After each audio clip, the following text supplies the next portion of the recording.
pendant que ñuy kaa naan ko takk na ko bàyyi na ko may ko oto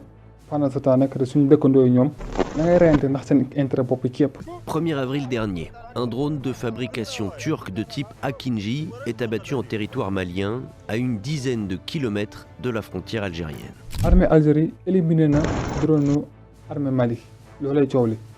drone bi nag mu ngi woo ci turu Bayraktar TB2 lan mooy Bayraktar TB2 ci vidéo tey bi nag leen fas yéene expliqué ba mu leer nañ ak coowal li ci am bu fekkee intéressé na la xëccal see ta toog mooy ma nopp bu baax bi mu expliqué lan moo xew ci diggante suñuy dëkkandoo yi ak Algérie bu fekkee nag yow gan nga ci chaîne bi te abonné go abonneel aimé vidéo bi partagé te commenté on commence.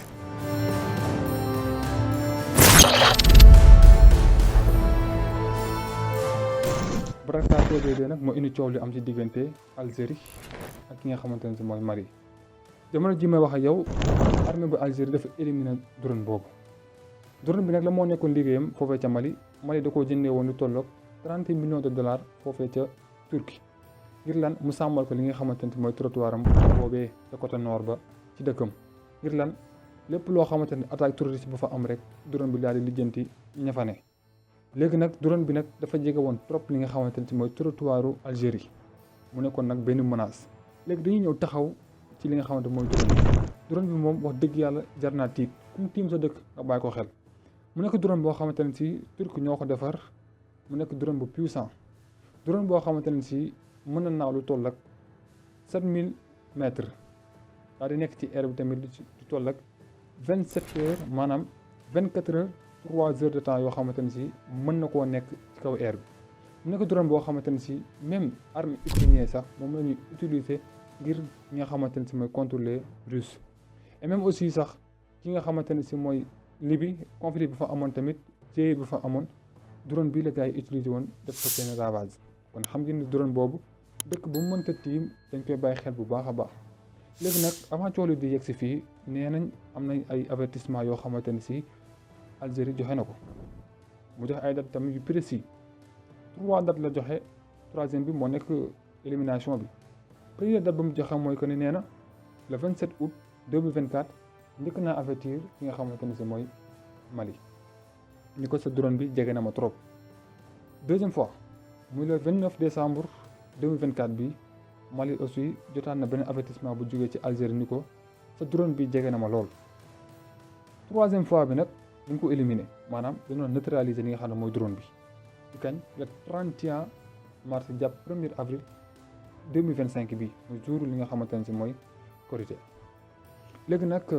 ci biir neutralisé boobu mu amee dafa am lu ci xew loo xamante ne si man mii mu ëpp sama bopp même tamit les Maliens loolu moo ëpp seen bopp mooy que ni Algérie dafa ni drone bi dafa dugg ci trottoir am daw fa lu toll ak 2 kilomètres ñun ñëpp xam nañ 2 kilomètres du 2 mètres du 2 centimètres bari na loolu léegi nag ci loolu ci la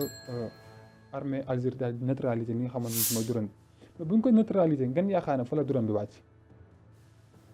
bu ñu ko neutraliser wàccu ci li nga xamante ne mooy trottoir Algérie de mais ci biir trottoir ki nga xamante ne mooy Mali lañ fekk drone bi loolu mu indi coow li naka nga mën a duggee sa trottoir 2 kilomètres ba pare ma ñëw fekk ko sama biir trottoir loolu tamit dafa indi benn conflit mais loolu yëpp peut-être ñoom après dinañ ci joxe ay explication yu leer soit drone bi dafa war dugg bay génn ñu bàyyi ba mu génn neutraliser ko pour jox ko 3e signalisation bi nga xamante ne si mooy parce que le 27 joxoon nañ ko signal avertir nañ ko le 29 noonu xam naa ne bii moom nañ ko doon jox rek signal bu leer et clair ni ko ba ëllëgee boo dawalaatee say drone da nga bàyyi xel bu baax a baax suñu li nga xamante ne mooy trottoir et pourtant ku nekk sa intérêt nga doon xool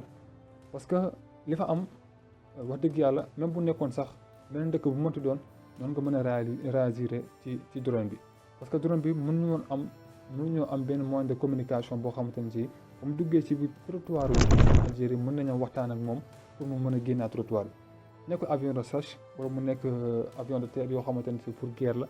nga xam ne nit ay nekk ci biir wala mu am benn moyen de communication boo xam ne nga mën a wax ak ki nga xamante ne si moo géré loolu mais drone bi amu ko kon ñoom lañ koy mën a jàppee menace nañ ko mën a jàppee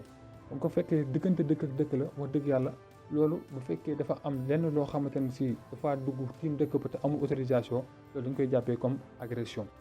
léegi man sama problème mooy que problème bu mooy ak li ma mën a poser question mooy aussi naka la nga mën a éliminer drone bi ba pare bi trottoir biir Mali loolu moo nekk seen problème ba tax na sax Mali instant yi na ngay xataraayu même sax l'AES ñu ngi siy topp ci mel ni Burkina Faso ak Niger ñoom ñëpp taxaw nañ temm ngir dimbali ko ci li nga xamante ne si mooy yi ñu jàpp que ni Algérie moom la def bon lu ñu si mën a jàngatee ñun kon ma ko débuté sama vidéo mooy que ni war naa ko ñu tamit ñu nekk di kaa ak di wax loo xamante ni amuñu njariñ peut-être dañ koo tal parce que yàlla def nañ ni sant yàlla bu baax a baax di ñaan yàlla jaamu jooju yokku nekkuñu ci réew moo xamante ne si da ngay daw ak dàqante ak terroriste yi wala di xëy di dégg ay bal fu ne moo tax ñu am jotu taal suñu téléphone yi tim caméra yi di waxante du ñaaw ak les soi-disant des chroniqueurs di saagante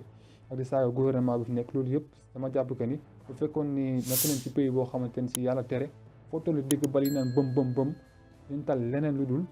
nekk naan ay dañuy saagante wala di waxante du ñaaw ci internet bi kon lii occasion la boo xamante ni si ak jàmm ji loo xamante ni si yàlla dañu koo may pour lan ñu jëm cee concentré xool ñun ëllëg nekk nañu war a mën a bokk ci ñi nga xamante ni si dañuy surveiller aussi suñu territoire am ay moyens yoo xamante ni ñoo koy créer suñu bopp parce que xel mu dal lépp ci xel mu dal lañ ko mën a defee yàlla may nañu ko mooy que ne am nañ jàmm ji lépp ñu mën a def rek lépp ñu ci amaat rek maanaam bénéfice la lépp ñu ci mën a amaat bénéfice la nga la waaye nañ ci jéem a profité xool naka la ñu mën a développer suñu réew c'est le plus important quoi mu ëpp njariñ foofu que ñu nekk ci réseaux sociaux yi di waxtaan loo xamante ni si ay sexe wala di waxtaanee loo xamante ni si kaw nit yàqante nit loolu duñ yóbbu fenn kon dañ jéem a jàngat ci lii li nga xamante ne moo xew ci morom réew yi mel ne loo xew diggante Ukraine Russie war nañ cee mën a jàngat lay xew ci diggante Mali Niger pourquoi ñoom ñuy def li nga xam ne mooy seen coup d'état yeeg Algérie fépp lépp loo xamante ni si jamono ji mooy xew suñu dëkkandoo yi dañ cee war a jàngat yàlla nag defal nañu am nañu armée boo xamante ni macha allah assuré nañu suñu sécurité ba yenn yi duñ ko dégg suñu kaw kon nag dañ leen ñaan yàlla gën leen a sàmm gën leen a dooleel gën leen a yokk force aussi ba ñu mën a continuer sécuriser li nga xamante ni mooy territoire national. mbokk yi xam naa ne fii laa di set ak yéen ci vidéo tey bu fekkee nag vidéo bi neex na leen continuer leen ngeen daal di wax seen xalaat commentaire yi ndax loolu lay jëriñ et même aussi bu fekkee da ngeen a bëgg a participer li nga xamante ni mooy suñu groupe WhatsApp